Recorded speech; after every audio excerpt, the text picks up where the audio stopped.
Welcome back to OMBI Anganwadi. In this video, we will learn about what are SQL constraints. Let's start by asking a question. We have understood how we can create a table and make sure that the data is entered. But how do we ensure that the data which is entered follows certain rules and is actually relevant?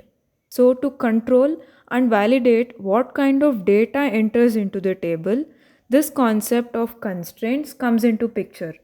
Constraints, like the name suggests, provides a set of rules or constraints for the data which is being inserted. Let's take this very simple example of an employees table which has ID, name, email, age, and active status. And suppose a user enters only null values to all these columns.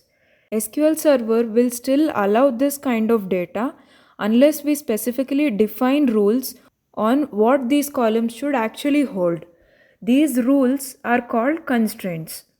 So before insertion, SQL validates whether these rules or constraints are met by the data and then allows the insertion or update to happen.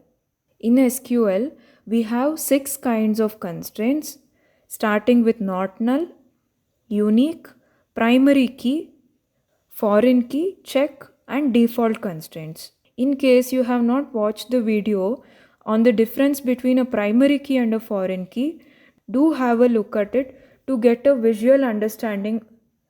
Now let's get a deeper understanding of the different kinds of constraints. The first one, which is not null, this prevents null values from being entered. Say for example, an employee ID or a name, which can never be null. So it has to have a value passed in it. The next one is unique. This prevents any duplicate values across the rows. The best example for this would be email ID or mobile number. No two persons can have a same email ID. The next one is primary key. This is like a combination of the first two, that is not null plus unique. It prevents the entry of null values and also maintains uniqueness across rows. The best example for this would be the employee ID. Every employee will mandatorily have an ID, so it can never be null and also will be unique across different employees. The next one is check constraint. This helps in restricting the values based on a specific condition. For example, before entering any data, if we want to check that the age of an employee should be greater than 20. So with the help of this condition, we can restrict any value less than 20 being entered. Next we have default. With this constraint, we can pass a default value into a column when no value is being provided by the user. The last one is the foreign key. This becomes very important when maintaining relationships between two tables. It helps in making sure that the data entered into the table is relevant based on the existing relationships. Now, with this knowledge of what each constraint means, let's take a small practical example and see how we can create these constraints and work in an actual table. Let's again create a table named employees with these columns.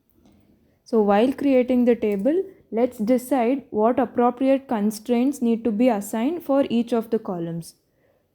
So let's first create this table and start with create table employees and start writing what columns we need. So the first column is ID, which should be a number, so int, and right next to the column name and the data type, we can also define what constraints need to apply. So ID should be a primary key. It should be both a not null and a unique value. So let's say primary key, and next comes name, which is varchar, we will say 50, and this should be a not null value. We cannot say unique because there can be multiple people with the same name.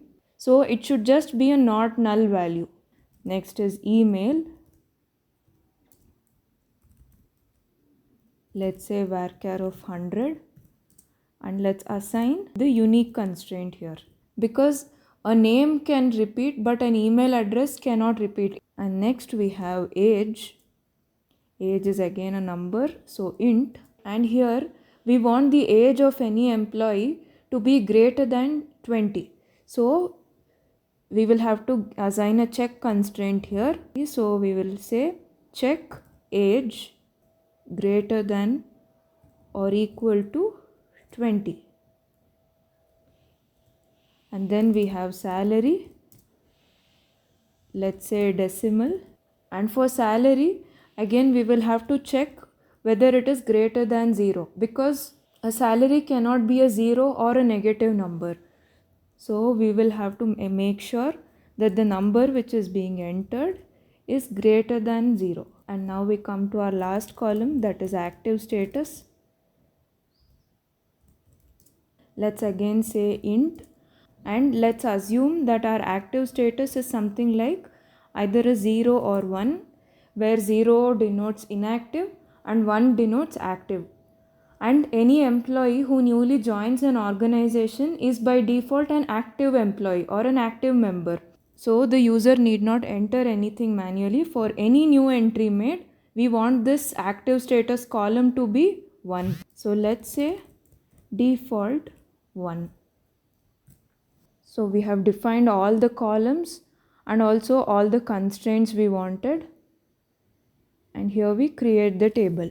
To understand how this works, let's try inserting some data and see what kind of errors SQL throws in case the data which is entered is not relevant. So let's put all our column names here within brackets.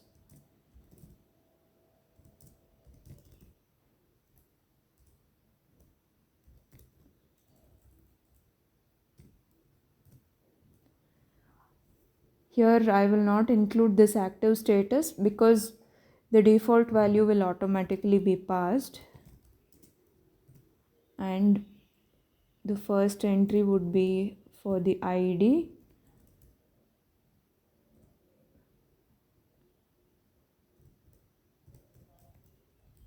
and I will say employee 1 for the name, and mail ID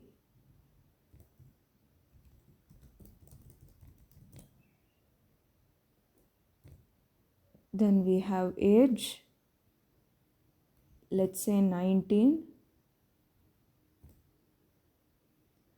and salary, let's say 20,000, and we'll try to insert this. We get an error here. The reason for this error is the insert statement conflicts the check constraint. What we are entering here is 19, which is less than 20. So this throws an error and does not allow the insert of this entire row to happen. Now let's change this value to 20, and it worked. We would have got a same error if I had entered any number lesser than or equal to 0 in the salaries column. Let's now go and check this employees table to have a look at this active status column. Yes, we can see this default value which we have assigned here. Even though we didn't enter any value manually here, the default value has been considered.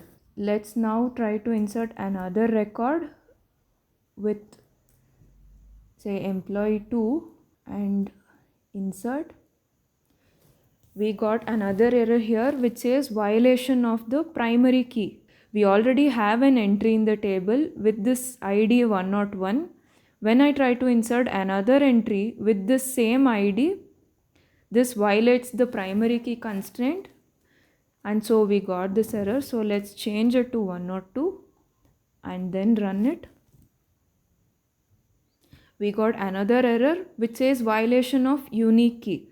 This is because I'm trying to insert the data of a second employee with the same mail address. This does not become relevant because no two employees can have either a same employee ID or a same mail address. So this also throws an error. But when I change this mail ID to emp2@gmail.com and do the insertion, this works. And we can see the details of 2 employees being entered. Now we have covered the use cases of the 5 constraints, and we have foreign key, which we will look into now. A foreign key helps in having a connection between 2 tables and also helps with data integrity. So to have 2 tables, let's create another table called departments with a department ID column, which is an integer, and a primary key and the department name, and create this departments table. Now this departments table became our primary table or our parent table. And now to identify which employee belongs to which department, we will need a department ID column also in the employees table. And this should be a connecting column or a common column between the two, which should ensure data integrity. But before that, let's enter some values into this departments table. Let's enter these 2 values. And now we also have to create this department ID column in the employees table. We have dropped this table. So let's recreate this table with the new column department ID, which is an integer. And also we will be creating a foreign key constraint here. So here right next to the column name, let's say foreign key, and let's mention what column it is, department ID, followed by references.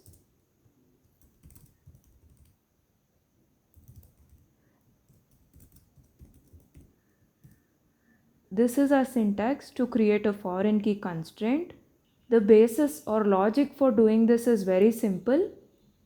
The first requirement is to have a parent table, which is departments here, and this has the department details, that is ID and name, and the child table in this case is this employees table, which is trying to refer to the department ID from the parent table, that is department. So the foreign key constraint needs to be created within the child table. Let's create the table. The table is created. Now let's try to insert some data into this. So we have up to salaries here. Let's add the department ID as well and say department ID 1.